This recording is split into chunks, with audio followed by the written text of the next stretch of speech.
ओम शांति। 17 जून 2026 बाबा के महावाक्य। मीठे बच्चे, सूर्यवंशी राज्य पद पाने के लिए अपना सब कुछ बाप पर स्वाहा करो। सूर्यवंशी राज्य पद अर्थात एयर कंडीशन टिकट। प्रश्न: इस दुनिया में तुम बच्चों से अधिक खुश नसीब कोई भी नहीं, कैसे? उत्तर: तुम बच्चों के सम्मुख बेहद का बाप है। उनसे तुम्हें बेहद का वर्षा मिल रहा है। तुम इस समय बेहद बाप, टीचर और सतगुरु के बनकर उससे बेहद की प्राप्ति करते हो। दुनिया वाले तो उसे जानते भी नहीं, तो तुम्हारे जैसा खुश नसीब हो कैसे सकते? गीत बड़ा खुश नसीब है। ओम शांति। ब्राह्मण कुलभूषण बच्चे जानते हैं कि अभी हम ब्राह्मण संप्रदाय के हैं, फिर दैवी संप्रदाय बनेंगे। बच्चों को बाप बैठ समझाते हैं, जबकि बेहद का बाप सम्मुख है और उससे बेहद का वर्षा मिल रहा है। बाकी और क्या चाहिए? भक्ति मार्ग कब से चलता है, यह कोई को पता नहीं है। भक्ति मार्ग वाले भक्त भगवान को अथवा ब्राइड ग्रूम को याद करते हैं, परंतु वंडर है कि उनको जानते नहीं। ऐसा कभी देखा कि सजनी साजन को न जाने? नहीं तो याद कर ही कैसे सकती? भगवान तो सबका बाप ठहरा। बच्चे बाप को याद करते हैं, परंतु पहचान बिगर याद करना सब व्यर्थ हो जाता है। इसलिए याद करने से कोई फायदा नहीं निकलता। याद करते कोई भी उस एम ऑब्जेक्ट को पाते नहीं। भगवान कौन है, उससे क्या मिलेगा, कुछ भी नहीं जानते। इतने सब धर्म, क्राइस्ट, बौद्ध आदि प्रेसेप्टर अथवा धर्म स्थापन करने वालों को उनके फॉलोवर्स याद करते हैं, परंतु उनको याद करने से हमको क्या मिलना है, कुछ भी पता नहीं है। इससे तो जिस्मानी पढ़ाई अच्छी है। एम ऑब्जेक्ट तो बुद्धि में रहती है ना। बाप से क्या मिलता है, टीचर से क्या मिलता है और गुरु से क्या मिलता है, यह और कोई भी नहीं समझ सकते हैं। तुम यहाँ बाप के, फिर टीचर के, फिर सतगुरु के बनते हो। बाप और टीचर से गुरु ऊंच होता है। अब तुम बच्चों को निश्चय हुआ कि हम बाप के बने हैं। बाबा हमको 5000 वर्ष पहले मुआफिक आकर के स्वर्ग का मालिक बनाते हैं अथवा शांति धाम का मालिक बनाते हैं। बाप कहते हैं, लाडले बच्चे, तुम मुझसे अपना वर्षा लेंगे ना? सब कहते हैं, हाँ बाबा, क्यों नहीं लेंगे। अच्छा, चंद्रवंशी राम पद पाने में राजी होंगे? तुमको क्या चाहिए? बाप सौगात ले आए हैं। तुम सूर्यवंशी लक्ष्मी को वरेंगे या चंद्रवंशी सीता को? तुम अपनी शक्ल तो देखो। श्री कृष्ण को व श्री लक्ष्मी को वरने लायक हो? बिगर लायक बनने के वर कैसे सकते। अब बाप बैठ समझाते हैं, हूबहू जैसे कल्प पहले समझाया था फिर से समझा रहे हैं। तुम फिर से आकर वर्षा ले रहे हो। तुम्हारी एम ऑब्जेक्ट ही है बेहद के बाप से बेहद का वर्षा लेने की। वह है सूर्यवंशी राज्य पद, सेकंड ग्रेड है चंद्रवंशी। जैसे air condition first class second class होते हैं ना, तो सतयुग की पूरी राजधानी एयर कंडीशन समझो। एयर कंडीशन से ऊंच तो कुछ होता नहीं, फिर है फर्स्ट क्लास। तो अब बाप कहते हैं तुम एयर कंडीशन का सूर्यवंशी राज्य लेंगे व चंद्रवंशी फर्स्ट क्लास का। उससे भी कम तो फिर सेकंड क्लास में नंबरवार वारिस बनो, फिर तुम पीछे पीछे आकर राज्य पाएंगे। नहीं तो थर्ड क्लास प्रजा, फिर उनमें भी टिकट रिजर्व होती है।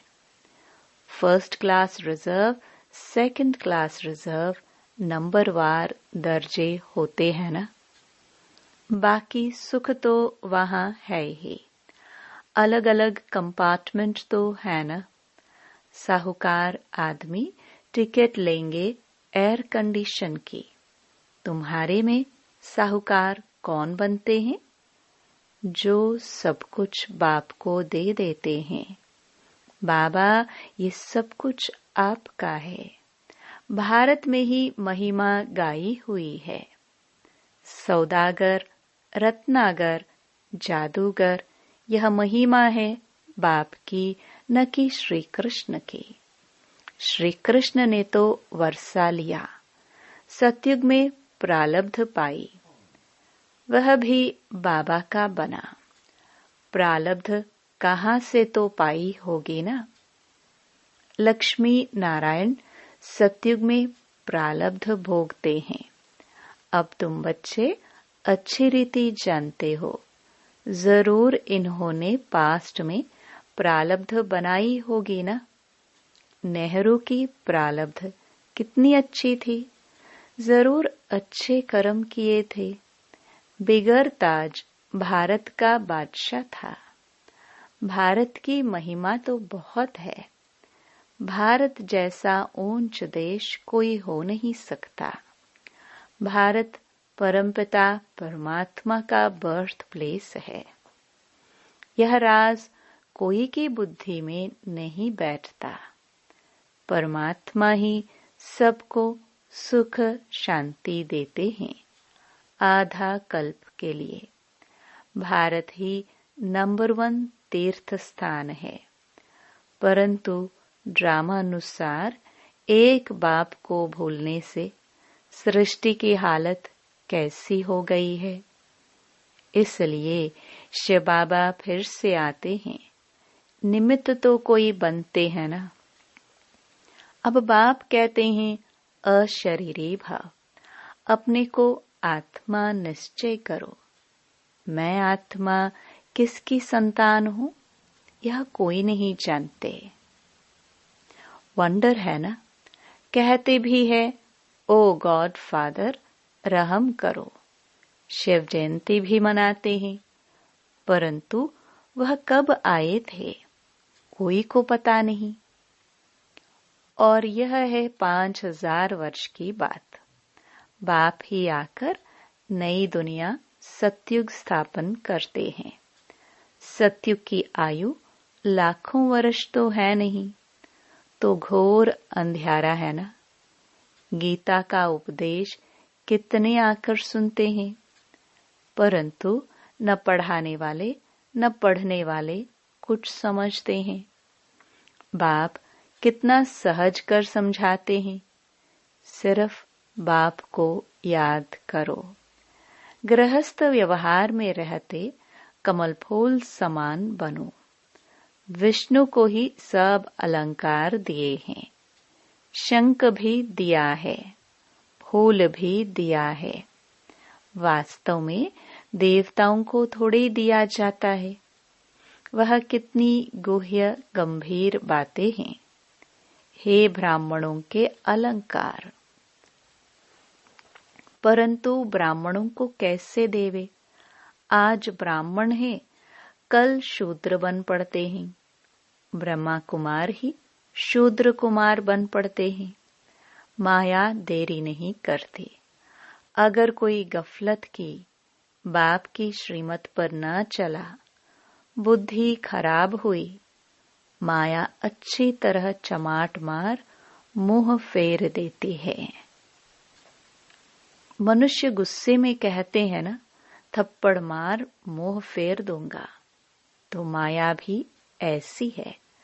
बाप को भूले और माया 1 सेकंड में थप्पड़ मार मुंह फेर देती है। 1 सेकंड में जीवन मुक्ति पाते हैं। माया सेकंड में जीवन मुक्ति खत्म कर देती है। कितने अच्छे अच्छे बच्चों को माया पकड़ लेती है। देखती है वहां गफलत में है तो झट थप्पड़ लगा देती है। बाप तो आकर पुरानी दुनिया से मुंह फिराते हैं। लौकिक बाप कोई गरीब होता है, पुरानी झोपड़ी में रहते हैं, फिर नया बनाते हैं, तो बच्चों की बुद्धि में बैठ जाता है, बस अब नया मकान तैयार होगा, हम जाकर बैठेंगे, यह पुराना तोड़ देंगे। अब बाप ने तुम्हारे लिए हथेली पर बहिश्त अथवा वैकुंठ लाया है। कहते हैं लाडले बच्चे आत्माओं से बात करते हैं। इन आंखों द्वारा तुम बच्चों को देख रहे हैं। बाप समझाते हैं मैं भी ड्रामा के वश हूँ। ऐसे नहीं ड्रामा के बगैर कुछ कर सकता हूँ। नहीं, बच्चे बीमार पड़ते हैं, ऐसे नहीं मैं ठीक कर दूंगा, ऑपरेशन करने से छुड़ा दूंगा। नहीं, कर्म भोग तो सबको भोगना ही है। तुम्हारे ऊपर तो बोझा बहुत है, क्योंकि तुम सबसे पुराने हो। सतो प्रधान से एकदम तमो प्रधान बने हो। अब तुम बच्चों को बाप मिला है तो बाप से वर्षा लेना चाहिए। तुम जानते हो कल्प कल्प ड्रामानुसार हम बाप से वर्षा लेते हैं। जो सूर्यवंशी चंद्रवंशी घराने के होंगे वह अवश्य आएंगे। जो देवता थे फिर शूद्र बन गए हैं, फिर वही ब्राह्मण बन दैवी संप्रदाय बनेंगे। यह बातें बाप बगैर कोई समझा न सके। बाप को तुम बच्चे कितने मीठे लगते हो। कहते हैं तुम वही कल्प पहले वाले मेरे बच्चे हो। मैं कल्प कल्प तुमको आकर पढ़ाता हूँ। कितनी वंडरफुल बातें हैं। निराकार भगवान वाच। शरीर से वाच करेंगे ना, शरीर अलग हो जाता तो आत्मा वाच नहीं कर सकती। आत्मा डिटैच हो जाती है। अब बाप कहते हैं अशरीरी भव। ऐसे नहीं कि प्राणायाम आदि छड़ाना है, नहीं, समझना है मैं आत्मा अविनाशी हूँ। मेरी आत्मा में 84 जन्मों का पाठ भरा हुआ है। बाप खुद कहते हैं मेरी आत्मा भी जो एक्ट करती है वह सब पाठ भरा हुआ है। भक्ति मार्ग में वहाँ पाठ चलता है, फिर ज्ञान मार्ग में यहाँ आकर ज्ञान देता हूँ। भक्ति मार्ग वालों को ज्ञान का पता ही नहीं है। कोई ने शराब पिया नहीं तो टेस्ट कैसे पता हो। ज्ञान भी जब लेवे तब पता पड़े। ज्ञान से सद्गति होती है तो जरूर ज्ञान सागर ही सद्गति कर सकते हैं। बाप कहते हैं, मैं सर्व का सद्गति दाता हूँ। सर्वोदय लीडर है ना। कितने किस्म किस्म के हैं। वास्तव में तो सर्व पर दया करने वाला बाप है। बाप से कहते हैं, हे भगवान रहम करो, तो सब पर रहम वो करते हैं। बाकी सब हैं हद के रहम करने वाले। बाप तो सारी दुनिया को सतो प्रधान बनाते हैं। उसमें तत्व भी सतो प्रधान बन जाते हैं। यह काम है ही परमात्मा का। तो सर्वोदया का अर्थ कितना बड़ा है। एकदम सब पर दया कर लेते हैं। स्वर्ग की स्थापना में कोई भी दुखी नहीं होता है। वहां नंबर 1 फर्नीचर, वैभव आदि मिलते हैं। दुख देने वाले जानवर, मक्खी आदि कोई नहीं होते। वहां भी बड़े आदमी के घर में कितनी सफाई रहती है। कभी तुम मक्खी नहीं देखेंगे। कोई मच्छर आदि घुस न सके। स्वर्ग में कोई की ताकत नहीं जो आ सके। गंध करने वाली कोई चीज होती नहीं। नेचुरल फूलों आदि की खुशबू रहती है। तुमको सूक्ष्म वतन में बाबा शुभिरस पिलाते हैं। अब सूक्ष्म वतन में तो कुछ भी है नहीं। ये सब साक्षात्कार है। वैकुंठ में कितने अच्छे अच्छे फूल, बगीचे आदि होते हैं। सूक्ष्म वतन में थोड़े ही बगीचा रखा है। ये सब है साक्षात्कार।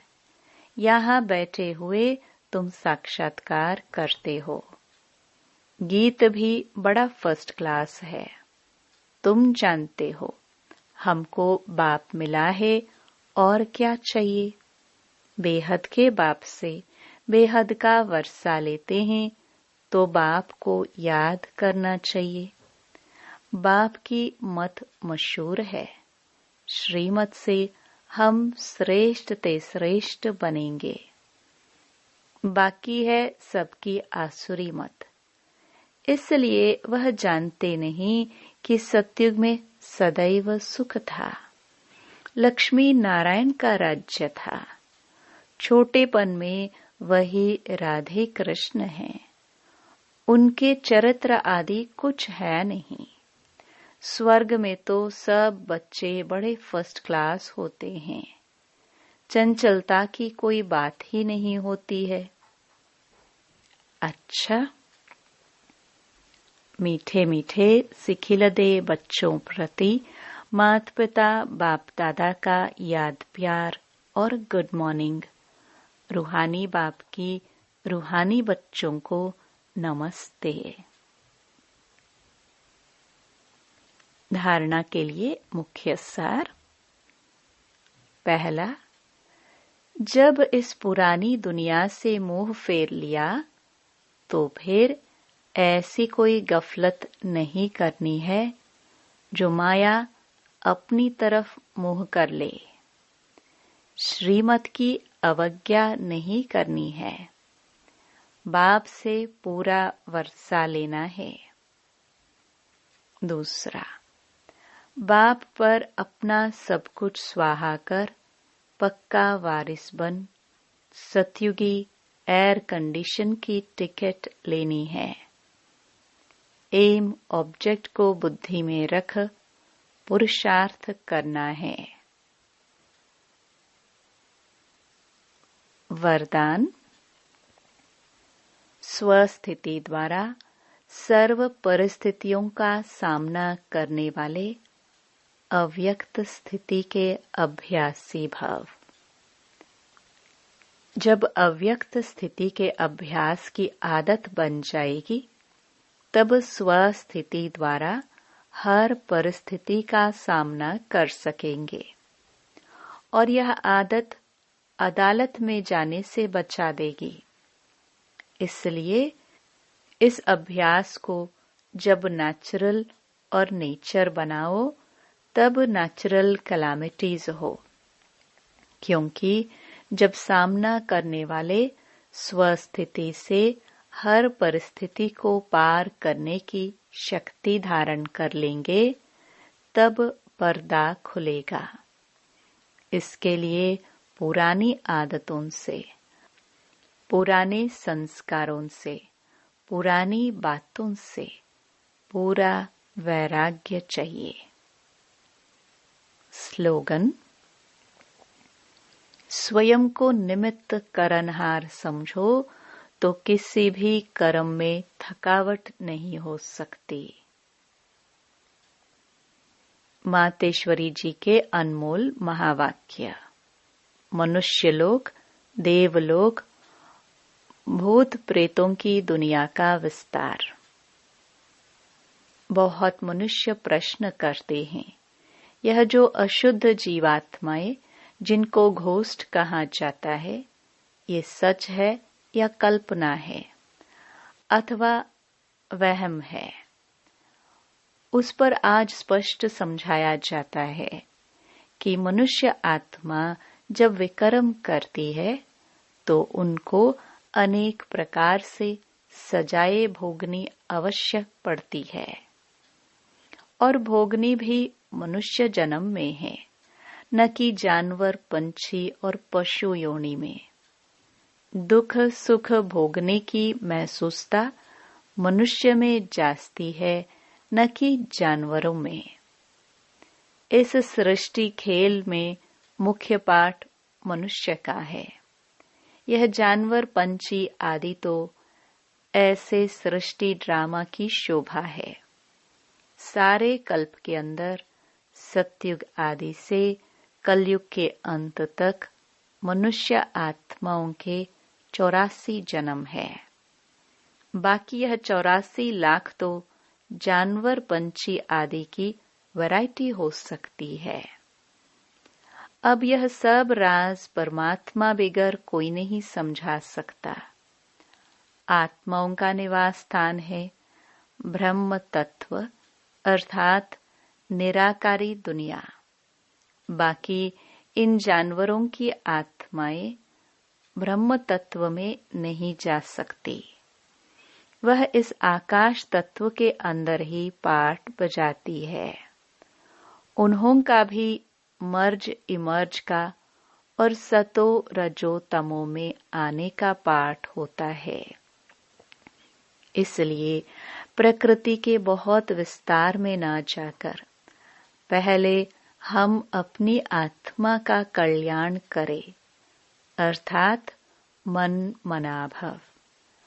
अब आते हैं मनुष्य आत्मा पर। तो जो आत्माएं अशुद्ध कर्म करने से विकर्म बनाती है, वो अपने अशुद्ध संस्कार अनुसार जन्म मरण के चक्कर में आए आदि मध्य अंत अर्थात मरने के समय अपने किए हुए विकर्मों का साक्षात्कार पाए सूक्ष्म में सजा भोगती है। इस थोड़े समय में अनेक जन्मों का दुख महसूस होता है।